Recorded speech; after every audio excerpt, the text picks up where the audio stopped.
Os irmãos podem sentar nessa noite. Salve a amada igreja com a paz do Senhor. Amém.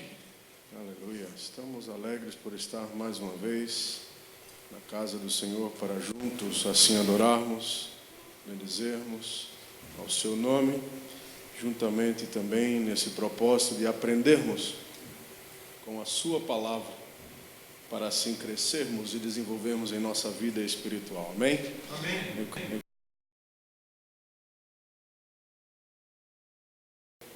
Uma boa fundação através desta igreja. Esta igreja ama a palavra.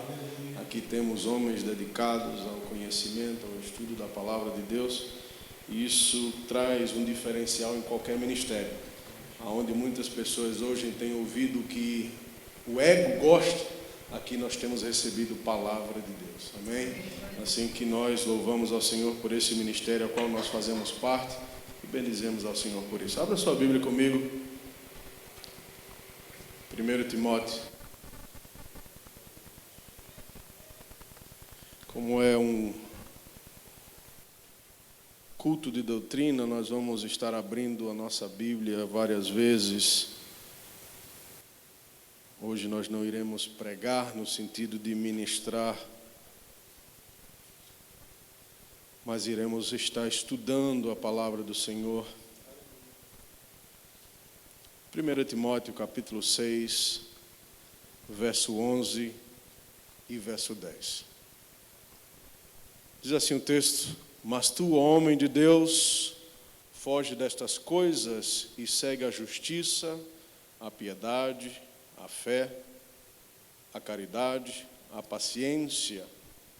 Milita a boa milícia da fé, toma posse da vida eterna, para com a qual também foste chamado, tendo já feito boa confissão diante de muitas testemunhas.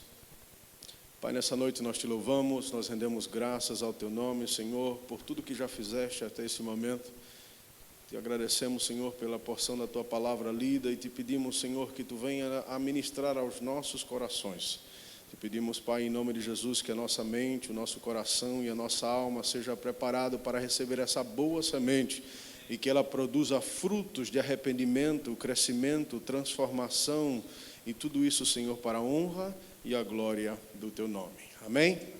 Meus amados, nós iremos estar trazendo uma pequena reflexão. O tempo, obviamente, não nos permite estarmos nos aprofundando. Creio que cada um dos pastores e irmãos amados que aqui ministrou entende que o estudo da palavra de Deus, ele se dá com uma dedicação ao tempo, e nós temos feito isso sequenciado todas as semanas, e sabemos que o tempo 45 fica muito limitado, mas estamos aqui para aprendermos e gostaria que você pusesse a sua atenção. Em primeiro local, eu quero destacar a palavra de Deus, ou a Bíblia, como um livro, a qual não é um livro simplesmente informativo. Muitas pessoas erroneamente têm se aproximado ou tido uma aproximação com a palavra de Deus de uma forma a simplesmente adquirir informação. E acaba com isso conhecendo ou entendendo muita coisa, mas num princípio de teologia humana, esquecendo que a Bíblia para nós é a verdade de Deus que transforma o coração do homem. A palavra do Senhor, ela deve ser meditada numa forma a produzir em nós transformação, formação, crescimento. Ela deve ser em nós um instrumento que nos molda a sermos semelhante a Cristo. Assim que não busquemos a palavra como simplesmente um livro a qual se transforma em uma fonte de informação, mas que seja para nós fonte de transformação e vida eterna. O texto que nós lemos traz algo a qual nós trazemos como importância no que é o estudo ou a doutrina cristã, ou doutrinas básicas cristãs. Cada um de nós sabemos que toda a Bíblia ela é cheia e formada de doutrinas. Desde Gênesis a Apocalipse, nós encontramos doutrinas na palavra do Senhor. Elas são divididas em duas categorias, doutrinas fundamentais e as doutrinas gerais. Doutrinas fundamentais, elas são divididas em teologia, que é a doutrina de Deus, cristologia, doutrina de Cristo, pneumatologia, doutrina do Espírito Santo, angiologia, doutrina dos anjos, antropologia, doutrina dos homens, ramatologia, doutrina do pecado, soteriologia, doutrina da salvação, eclesiologia, doutrina da igreja, escatologia bíblica, doutrina das últimas coisas. Nessa noite nós queremos estar estudando ou participando com vocês da soteriologia, doutrina da salvação. Amados, essa doutrina ou esse fundamento da palavra do Senhor é importante para nós, principalmente nos dias a qual nós vivemos, porque se tem esquecido da real importância do sacrifício de Jesus Cristo na cruz do Calvário a implicar na nossa salvação.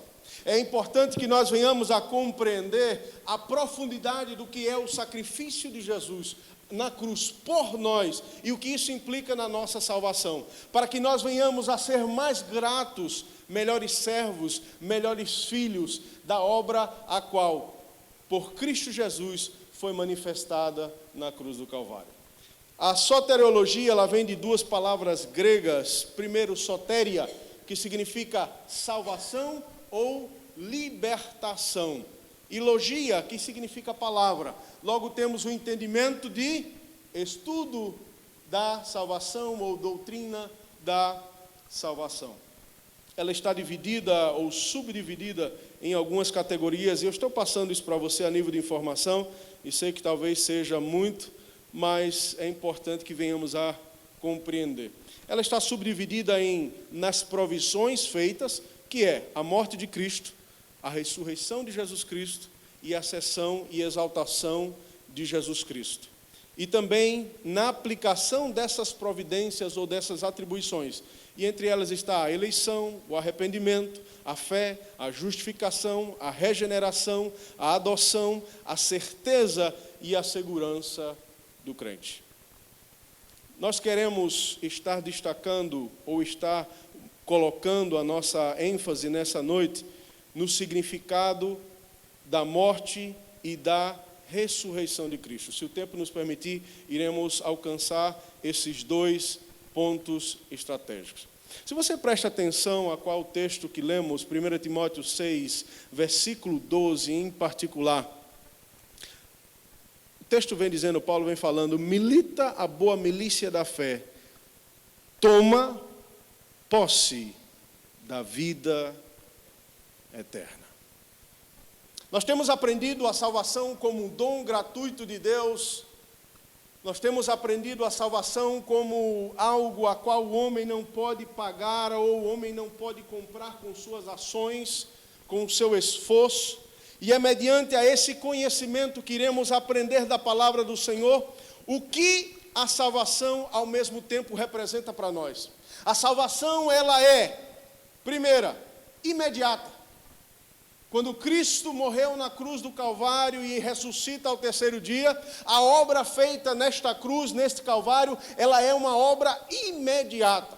Prova disso nós podemos observar em Lucas capítulo 23, versículo 43, o ladrão que se encontrava ao lado de Cristo, reconhecendo nele como Filho de Deus, arrepende-se imediatamente de seus pecados e diz, esse que está aqui não tem culpa alguma. Naquele mesmo momento, na misericórdia do Senhor, a palavra diz que Jesus voltou-se a ele e fala, hoje mesmo estarás comigo no paraíso. A salvação é imediata porque ela não está dependendo do que eu vou fazer ou do que você vai fazer. A salvação não está mediante ao nosso tempo de crente ou de servo na casa do Senhor. A salvação é imediata a partir de que nós entendemos que Jesus morreu por nós, para perdoar os nossos pecados, separando-nos do reino das trevas e nos chamando para o reino da sua maravilhosa luz. A salvação ela não só é imediata, mas ela também é progressiva. Você vai dizer, como assim, pastor? Vamos abrir comigo Filipenses capítulo 2, versículo 12. Filipenses capítulo 2, versículo 12. Estamos analisando a salvação, ao mesmo tempo baseando-a como algo imediato. Segundo, progressiva, ou um processo. Filipenses 2, versículo 12 diz assim: assim, pois, amados meus, como sempre obedeceste, não só na minha presença, porém muito mais agora na minha ausência, desenvolvei a vossa salvação com temor e com tremor. A palavra que é usada aqui pelo apóstolo Paulo no grego, ela vem se falando, ou vou tentar falar, katergazomai. Katergazomai significa o seguinte: realizar, executar, conquistar, fazer aquilo do qual alguma coisa resulta. Isso me chamou a atenção quando eu estava meditando sobre essa importante participação da salvação, porque nos dá a entender um esclarecimento amplo do que ela representa em nossas vidas. O que o apóstolo Paulo está ensinando ou tentando ministrar ao seu discípulo Timóteo, em Filipenses, para os filipenses, é falando sobre essa importância de nós desenvolvermos a salvação, partindo do princípio de que a salvação transforma em nós o nosso modo de ser, a nossa forma de ver, a nossa forma de compreender e de assim agir com Cristo. Nós compreendemos que é progressiva ou que é um processo, porque nós antes andamos numa condenação do pecado, e agora nós deixamos a vida passada, e agora seguimos em direção a um chamado ao qual Cristo propôs em nosso coração, de servirmos a Ele em total fidelidade ao Senhor. Salvação deve ser entendida como uma obra progressiva, não por conta de meus atos, porque não é o que eu faço, não são as coisas que eu venho a realizar, mas é a manifestação de quem eu me torno, realiza em nós ou afirma em nós a obra da salvação. É muito simples e muito fácil confessarmos a graça de Deus sobre nossas vidas, aceitando o sacrifício de Cristo, mas sem nos propormos a nos tornarmos semelhante ao Senhor, através do que a palavra nos vem falando, desenvolvimento da salvação. Por quê, meus amados? A salvação ela está subdividida nas categorias: eleição, arrependimento, fé, justificação, regeneração e adoração. Muitas vezes nós temos esquecido que a santificação e a regeneração fazem parte da nossa salvação. Por isso é muito comum ver hoje, em muitos ministérios e muitas igrejas aí fora, pessoas se acomodando na sua caminhada com Cristo, porque simplesmente tem se tornado aos pés do Calvário, se desdobrando no conceito da graça e de uma forma humana, colocando princípios humanos no que realmente a salvação representa para nós. A salvação ela representa de que somos chamados para sermos transformados por um poder que foi derramado na cruz do Calvário, a qual nos fez livre de toda a condenação do pecado. Salvação é progressiva porque ela exige de nós um processo de aceitarmos a partir do arrependimento. O que significa arrependimento? O pastor Tiago ministrou isso aqui na primeira semana sobre arrependimento. Significa virar-se de forma contrária ao caminho que nós estávamos indo. Significa posicionarmos-nos de forma diferenciada em direção a um outro local. Quando Cristo nos chama, quando nós entendemos o chamado e a obra salvífica do Senhor Jesus sobre nossas vidas, é cunho importante nosso voltarmos os nossos olhos em direção ao autor e consumador da nossa fé, que é Cristo Jesus, abandonando a nossa vida de pecado, abandonando as nossas práticas antigas, para que nós venhamos a estar então participando de um propósito e um plano a qual Ele tem para toda a vida de cada cristão. Abra comigo e vamos 1 de João. 1 João capítulo 3, do versículo 3 ao 9. Se alguém puder ler, eu agradeceria, por gentileza. 1 de João 3, do verso 3 ao verso 9.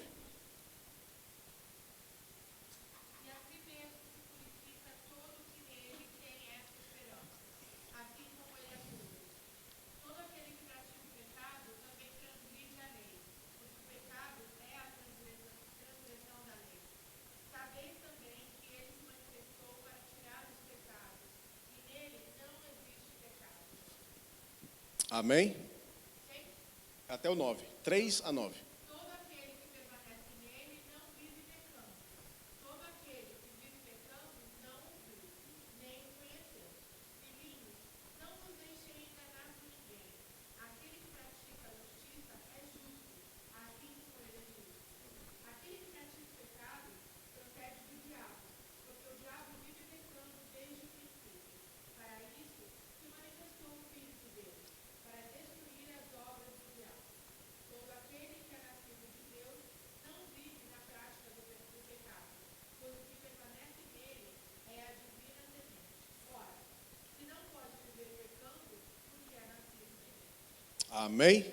Meus amados, esse texto fala claramente a intenção ou a formação a qual todo servo, todo filho, todo escolhido por Deus deve gerar em sua vida. Devemos estar mostrando em nosso caráter, em nossos atos, em nossa personalidade, a diferenciação que a salvação produziu em nós. Nós não somos simplesmente salvos porque levantamos a mão e dizemos Deus, aceitamos o sacrifício de Deus por nós e simplesmente aceitamos o que Cristo fez na cruz. Nós somos salvos porque em nós começa a ser produzido um novo comportamento, uma nova mentalidade, um novo entendimento. E com isso, nós começamos a não viver baixo ao domínio do pecado. Salvação significa estou livre da condenação e do domínio do pecado. Muitas pessoas esquecem o princípio de que enquanto nós vivemos praticando ou na prática do pecado, e existe uma separação que é importante nós entendermos nessa noite, antes de passarmos propriamente ao nosso estudo de salvação. É nós compreendermos e entendermos que nós somos sujeitos à falha. Nenhum de nós aqui é perfeito, nenhum de nós aqui alcançou esse corpo ainda glorioso. Estamos sujeitos a pecar. Mas o que o texto vem falando é o seguinte: aquele que vive na prática do pecado, aquele a qual ainda parece-se que a obra redentora, transformadora, regeneradora, santificadora do Espírito Santo produzida em nós através da salvação ainda não é fluente, aonde o homem ou a mulher vive baixo a condenação e o domínio do pecado. A estes, esta palavra fala. Salvação também é progressiva, mas a salvação também é completa. Completa porque ela nos fala em Efésios capítulo 2, que nós fomos salvos pela graça e foi mediante a fé. Isso não veio de obras para que ninguém viesse a se gloriar. Assim que ninguém pode confessar diante a Deus ou colocar diante de Deus, colocando como eu sou mais santo. Porque eu jejuo, porque eu oro, porque eu leio a Bíblia, porque eu venho à igreja todos os dias, porque eu nasci no Evangelho desde criança, ou porque eu já li a Bíblia muitas vezes e já entendo como informação o que ela quer me passar. Nenhum de nós pode justificar-se perante o que é a salvação, porque todos nós éramos antes condenados pelo peso do pecado. A salvação é completa, porque quem fez a obra não foi homem, foi o Senhor. Para que nós venhamos a apreciar a importância da salvação, nós precisamos entender que havia uma grande separação entre Deus e o homem. E esse abismo infinito estava de um lado um Deus perfeito, santo, e um homem pecador, sem esperança de que sua vida fosse transformada. Mas o nosso Deus, ele não foi pego de surpresa nessa jogada. O diabo tentou entrar no meio e fazer com que o homem, a obra-prima, a criação prima de Deus, viesse ser completamente destruída.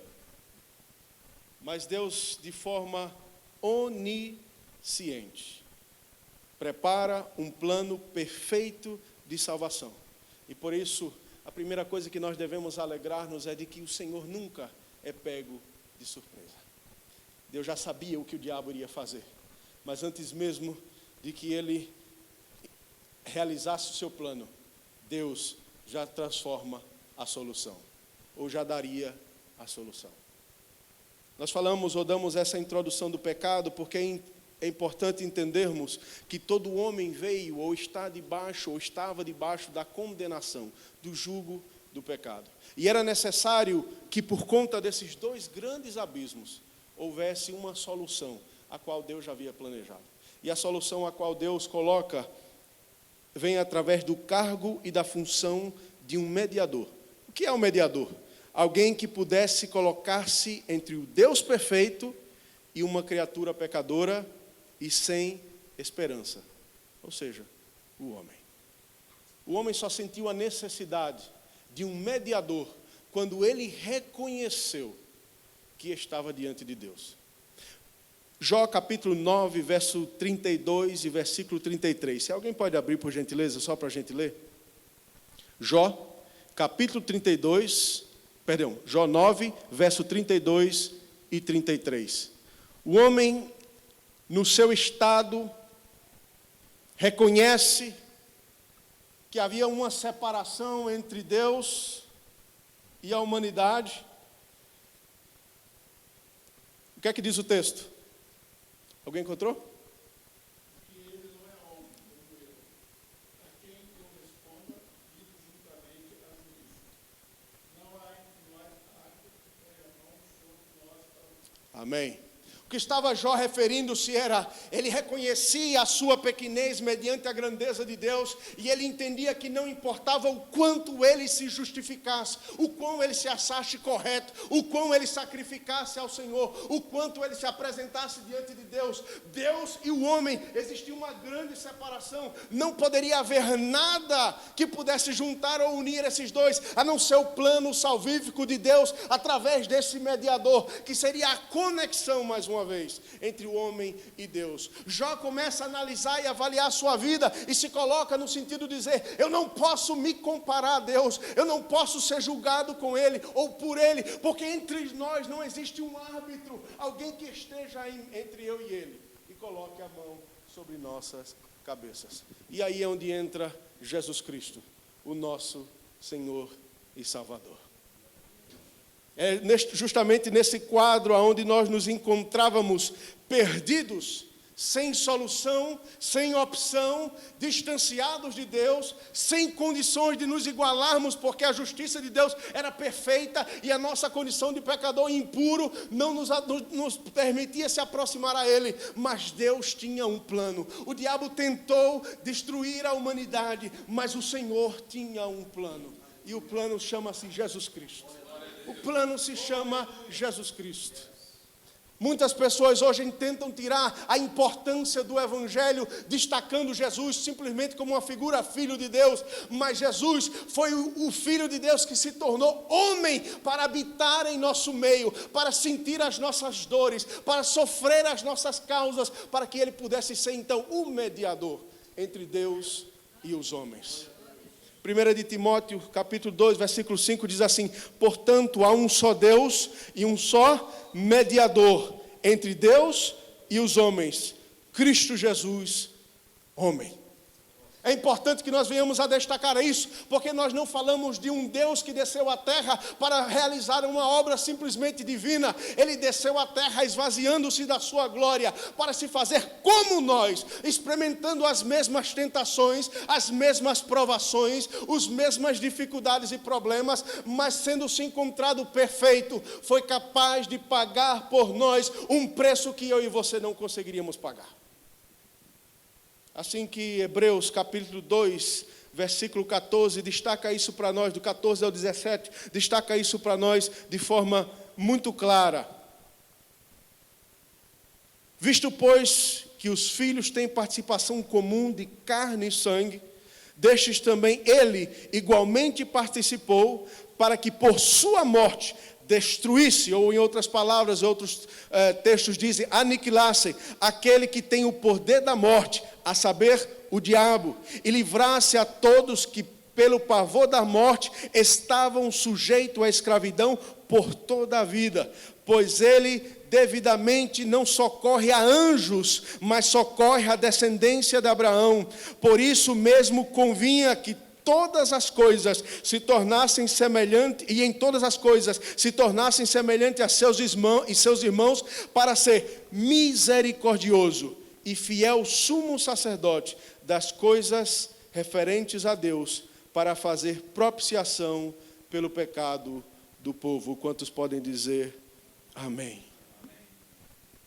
papel de Jesus Cristo como mediador entre Deus e os homens não foi feito de forma a não entender as nossas dores. Foi feita com Ele compreendendo, entendendo as nossas limitações, mas provando-nos que seria possível. Quando a Bíblia fala, quando o Senhor nos fala, ei, no mundo tereis aflições, mas tende bom ânimo, eu venci, vocês também vão vencer. É porque nós entendemos que este mediador se tornou um árbitro entre Deus e os homens, provando que seria possível não viver baixo ao domínio, à influência do pecado, nos liberando desta condenação através do sacrifício na cruz. Qual a importância e o significado da morte de Cristo? O teólogo Meyer Perelman, ele declara o seguinte, que o evento da doutrina principal do Novo Testamento pode ser resumido em duas coisas. Cristo morreu, o evento, pelos nossos pecados, a doutrina. 1 Coríntios 15, 3 e 4 fala justamente isso. Pois primeiramente lhes transmiti o que recebi, que Cristo morreu pelos nossos pecados, segundo as Escrituras, e foi sepultado e ressuscitado no terceiro dia, segundo as Escrituras. A diferença entre o cristianismo e as outras seitas e heresias que estão aí fora é que as outras heresias e seitas baseiam-se as suas fontes, a sua grandeza, os seus ensinamentos na vida e nos feitos do homem a qual representa como seu líder. O cristianismo não baseia a grandeza e os feitos na vida somente daqueles a qual escolheram como líder. O cristianismo baseia a diferença na morte de Cristo no Calvário. É nesta morte de Cristo a qual nos dá o direito de salvação, justificação e vida eterna.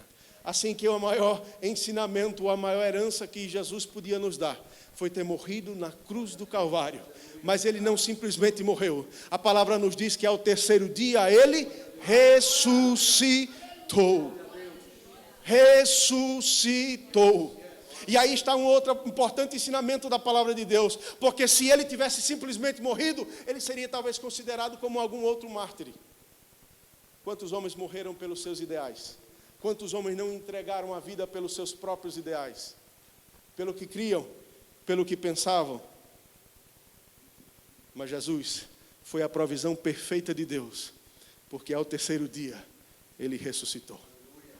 Jesus foi a provisão perfeita e o plano perfeito de Deus, porque Ele não me deixou nem a mim nem a você esperando.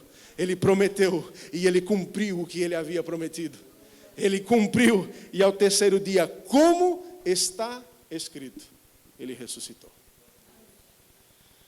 A morte de Cristo nos revela 5 aspectos fundamentais. Primeiro, ela é vicária, ou seja, é uma substituição.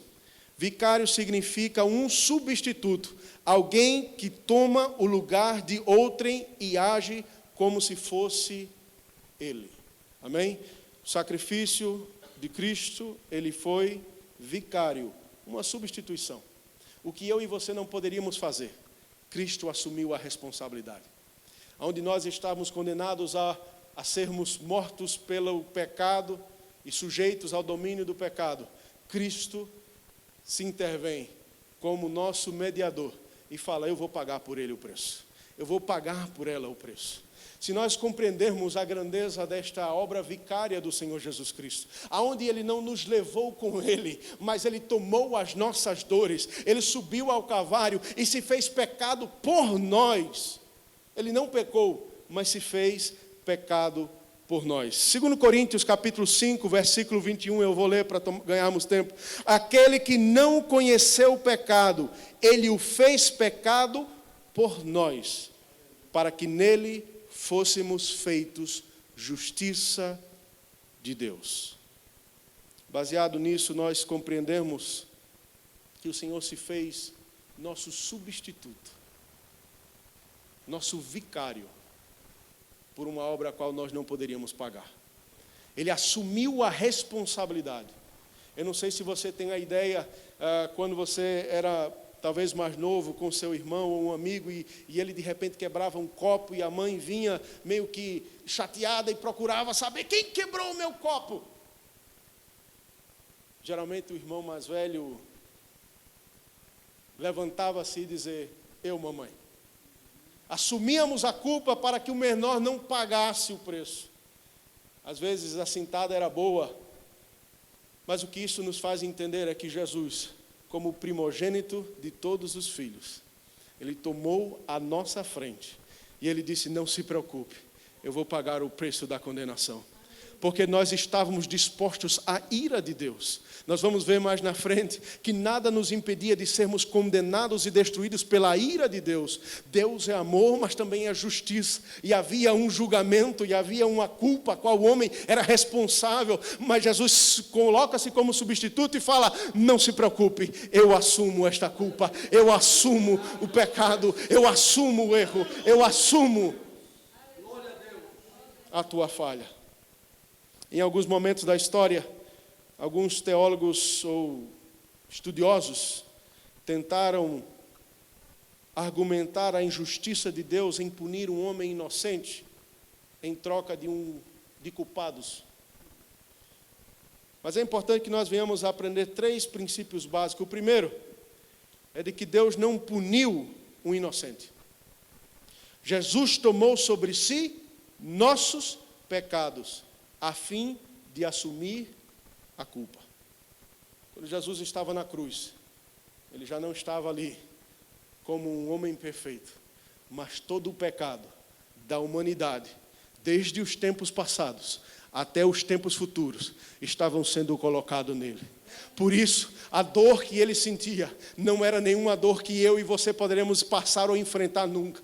Porque ele sentia a dor de estar distante de Deus. A dor de estar completamente separado de Deus. A dor de estar completamente só naquele momento. E aí por isso ele pergunta: meu Deus, por quê me desamparaste? A dor de estar separado deve ser a mesma dor que nós salvos devemos sentir todos os dias quando somos colocados mediante ao pecado. Antes de entrarmos numa vida ou num ato de pecarmos, devemos sentir esta mesma dor da separação, porque nós entendemos que a salvação transforma o nosso caminho ou a nossa jornada em direção ao local onde Cristo está. Cada vez que nós pecamos, nós estamos dando as costas para Deus e nos tornamos ou volteando para outro lado. Nunca esqueça o texto de 1 João capítulo 3 que nós lemos. Segunda coisa, ou segunda verdade, que nós entendemos sobre essa indagação feita por esses historiadores, é que um juiz, ele não pode cumprir a própria pena imposta, mas Cristo, como Deus, se fez homem para cumprir por esta pena de nossos pecados. Terceira coisa é que não poderia ser a morte de um homem inocente, porque Jesus não foi levado à cruz injustamente. Naquele momento da cruz, havia pecado sobre ele. Havia pecado sobre ele. Talvez a gente não consiga entender claramente essa ideia, mas Cristo foi santo até que Ele recebeu o meu pecado e o seu pecado. Cristo foi perfeito até que Ele se fez culpa por você e por mim. Até que Ele abriu mão de tudo e disse por amor a Davi, ao Messias, a Natanael e a cada um de nós: eu me faço culpado. Nós entendemos que isso foi uma obra voluntária e não obrigada. Deus não obrigou, mas voluntariamente Ele se entregou como uma obra vicária de salvação, dizendo: eu me entrego, eu aceito, eu assumo, eu substituo aquilo que você não tem condições de fazer. João capítulo 10, versículo 17 e 18 nos afirma isso, dizendo assim: ei, por isso o Pai me ama, porque eu dou a minha vida para resumir, ou seja, para ter de volta. Ninguém a tira de mim, pelo contrário, eu espontaneamente a dou. Tenho autoridade para entregar e também para revelá-la. Quando nós compreendemos que não foi obrigado, foi amor. nós então compreendemos que João 3,16 fala de uma forma mais profunda ao nosso coração, porque Deus, Ele amou o mundo, que Ele entrega ao seu Filho, o único Filho, por amor de nós, para que todo aquele que viesse crer na obra da cruz, na justificação pelo sangue, não viesse sofrer a condenação do pecado, mas fosse livre, regenerado, transformado, santificado pelo poder que agora habita em nós. A salvação, ou a morte de Cristo, também nos ensina, traz um outro aspecto de expiação.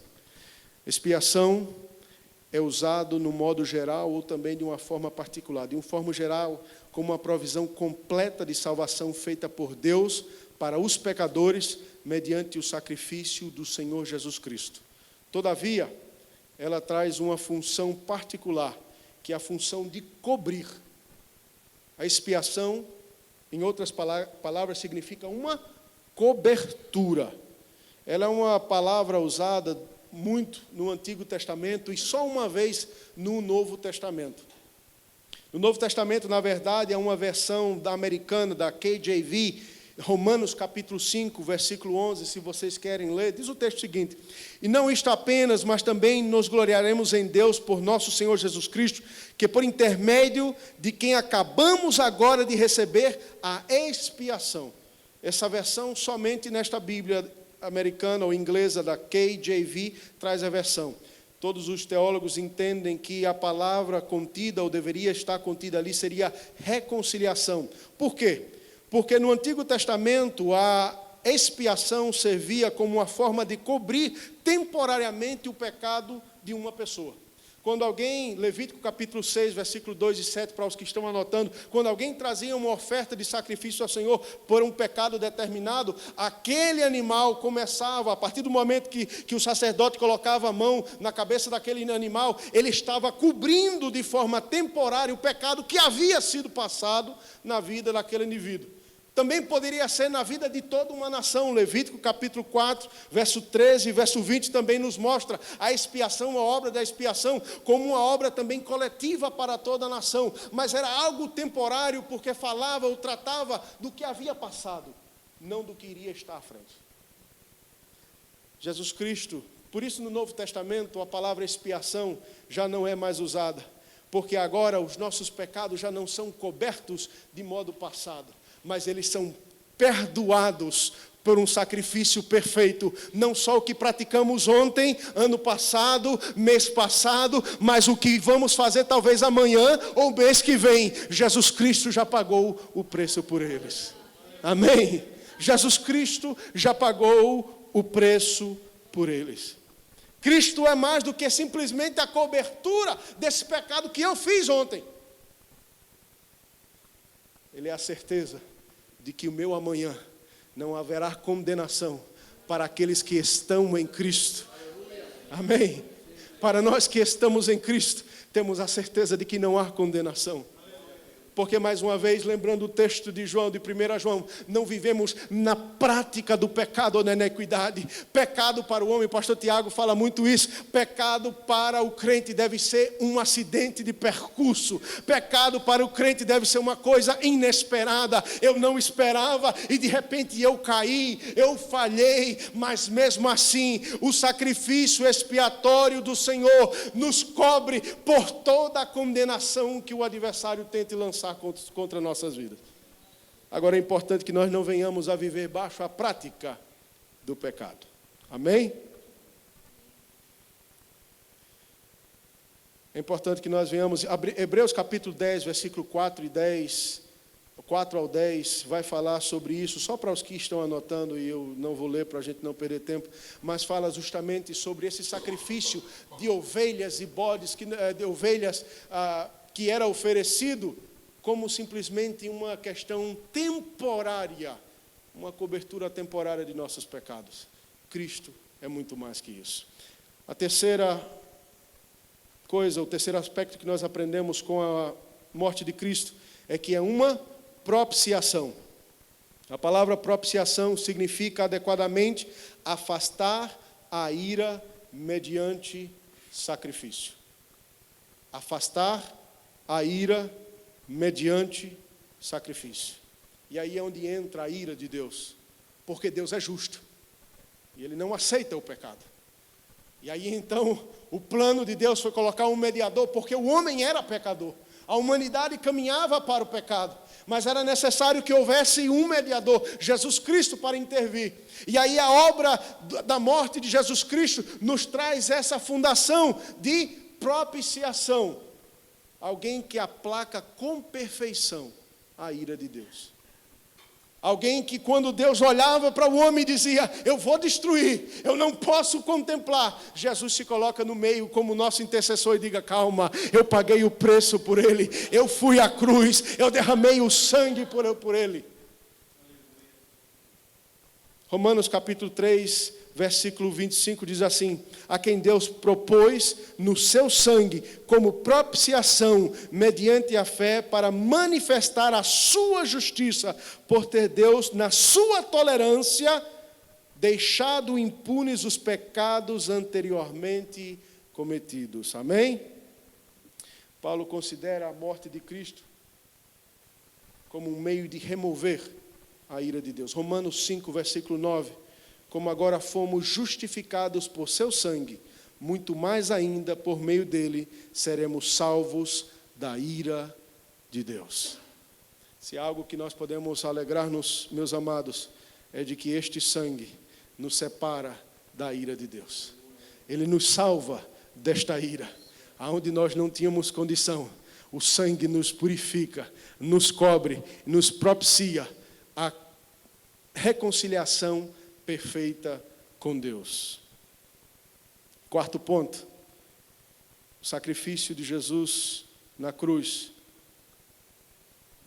traz-nos o entendimento da reconciliação. Amém? É uma reconciliação. O que é reconciliação? É a necessidade evidente que existia por causa da inimizade entre Deus e o homem, de que um sacrifício fosse derramado, para que eu e você nos aproximarmos mais uma vez perante Deus.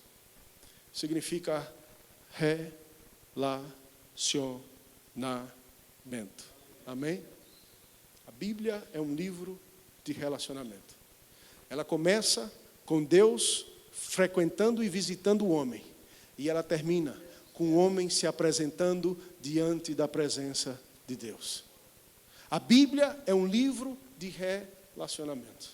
O sacrifício de Cristo na cruz foi para que eu e você tivéssemos um bom relacionamento com Deus. A reconciliação de nossos caminhos colocados agora em direção ao Senhor. Romanos capítulo 5, versículo 10 diz o seguinte, porque se nós, quando inimigos, fomos reconciliados com Deus mediante a morte de seu Filho, muito mais, estando já reconciliados, seremos salvos pela sua vida. Amém? Glória seja dada ao nome do Senhor. Assim que reconciliação é o ato de nós voltarmos às práticas ou às boas práticas, de estarmos mediante ao cuidado, amor e proteção a qual Cristo nos oferece na cruz do Calvário. Sem Ele, não podemos. Com Ele, nós podemos nos aproximar a Deus. Por isso Ele diz, eu sou o caminho, eu sou a verdade e eu sou a vida. Ninguém vai ao Pai a não ser por...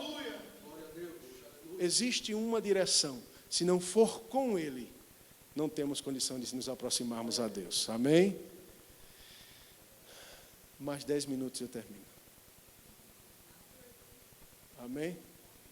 Eu sei que é muita coisa. Os irmãos que quiserem, eu posso passar por e-mail para vocês. Não vai dar tempo de tudo, mas é interessante nós estudarmos. Eu confesso que revi bastante coisa. Foi muito interessante. Vamos mais para frente.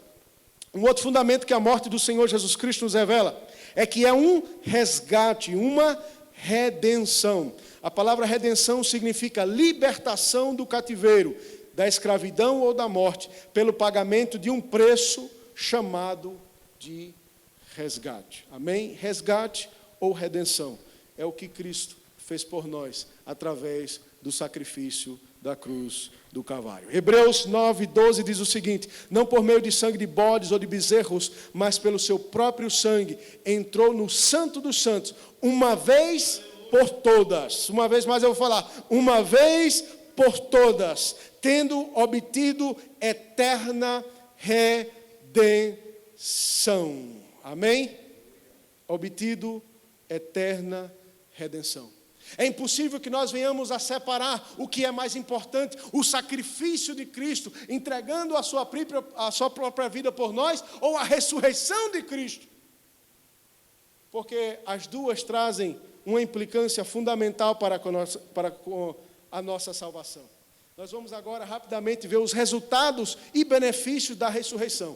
Nós observamos os resultados e benefícios e fundamentos da morte e sacrifício de Cristo. E agora, nos próximos 8 minutos, se assim Deus permitir, nós iremos terminar ou concluir os benefícios e resultados da sua ressurreição. Primeira delas, ela fornece uma base firme para a nossa fé. Primeiro em Deus. 1 Pedro, capítulo 1, versículo 21, diz o seguinte: que por meio dele tendes fé com Deus, ou em Deus, o qual ressuscitou dentre os mortos e deu-lhe glória, de sorte que a vossa fé e esperança estejam em Deus. Amém? A primeira coisa que nós observamos e aprendemos como resultado e benefício, não só do sacrifício da cruz, mas da ressurreição de Cristo, é que a nossa fé em Deus está firmada nesta ressurreição. Aleluia. Segunda coisa, também em Cristo, porque a sua ressurreição é a afirmação clara de que Ele é tudo o que declarou, ou seja, Ele é de verdade, de fato e de direito, o Filho de Deus.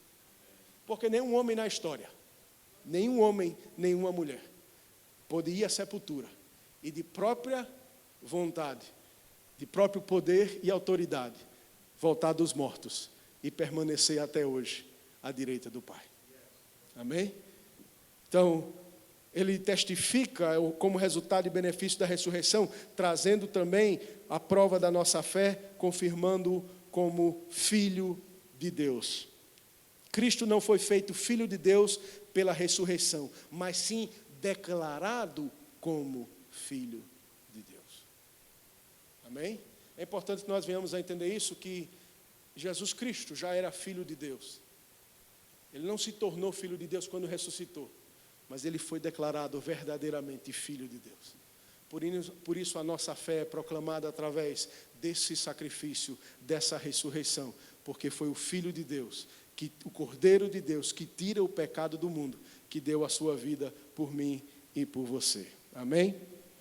Segunda coisa, ele fornece uma garantia de perdão de nossos pecados. Amém? Romanos 10:9 diz o seguinte: se com a tua boca confessares a Jesus como o Senhor e em teu coração creres que Deus o ressuscitou dentre os mortos, serás salvo. Salvação existe mediante o reconhecimento, o arrependimento de nosso estado de culpa, confessando a Cristo como nosso único, suficiente Salvador, recebendo a ação majestosa e transformadora de Cristo através da ressurreição, porque essa ressurreição também significa em nós ressurreição e vida. Se com Ele fomos condenados ou mortos, também com Ele ressuscitados. Amém? Já vou terminar. Terceira coisa. Tenho mais 5 minutos. Temos um sumo sacerdote compreensível e misericordioso e fiel nos céus. Romanos 8:34. Quem os condenará? É Cristo Jesus quem morreu, ou antes, que ressuscitou, o qual está à direita de Deus e também intercede por nós. Amém? Assim que a ressurreição do Senhor Jesus Cristo prova ou coloca ou cria em nós, provoca em nós a compreensão de que Ele é nosso misericordioso e fiel intercessor nos céus. Quarta, ela assegura, ou seja, a ressurreição assegura ao crente todo o poder necessário para a vida e o serviço. Filipenses, capítulo 3, versículo 10. Alguém pode ler? Filipenses, capítulo 3, versículo 10.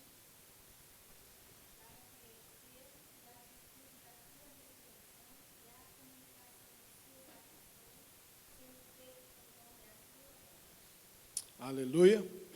O grande milagre que no Antigo Testamento trazia o povo a lembrar-se de Deus havia sido a liberação do povo do Egito e a promessa de que haveria uma terra prometida.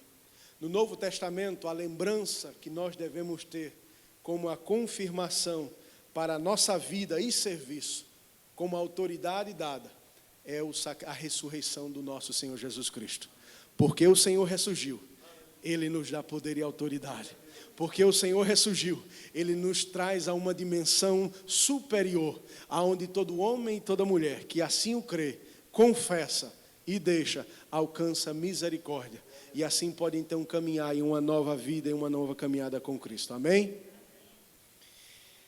A última, e já com essa termino. É através da ressurreição que o crente tem segurança da sua imortalidade. 2 Coríntios, capítulo 4, verso 19. Sabendo que aquele que ressuscitou ao Senhor Jesus, também nos ressuscitará com Jesus e nos apresentará convosco. Amém? Você pode louvar ao Senhor por isso? Cristo venceu a morte não porque Ele a evitou, mas porque a suportou e a conquistou. Amém? A morte foi vencida não porque Cristo evasou ela, saiu dela, mas porque Ele a enfrentou, porque Ele a venceu, porque Ele a conquistou, porque Ele a dominou. E é por isso que nós temos a certeza da nossa imortalidade, ou da nossa vida eterna com Deus. Vamos ler esse texto para a gente terminar. 1 Coríntios, capítulo 15, versos 54 e 57. Meus amados, desculpem, mas estudo tem que ser baseado em anotações da palavra, porque senão fica em teologia humana. A gente tem que ter respaldo bíblico para o que está sendo ministrado. Por isso, a importância de nós lermos os textos, amém? Há uma diferença entre pregação e estudo. Por se você não acompanha na Bíblia, você vai achar que o pastor está falando da bom entendimento dele. Vamos ler a palavra. 1 Coríntios, capítulo 15, 54 e 57. O que diz?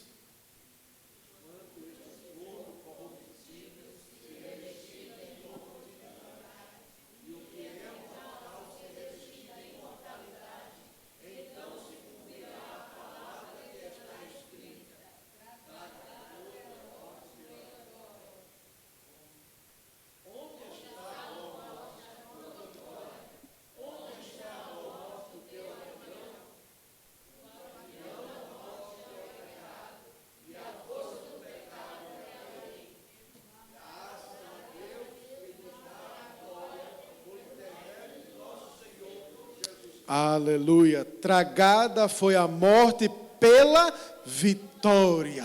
Aleluia. Ao contrário do que muitas pessoas pensam, a cruz não foi o local aonde ficou a defeat. Ficou a defeat, Carol?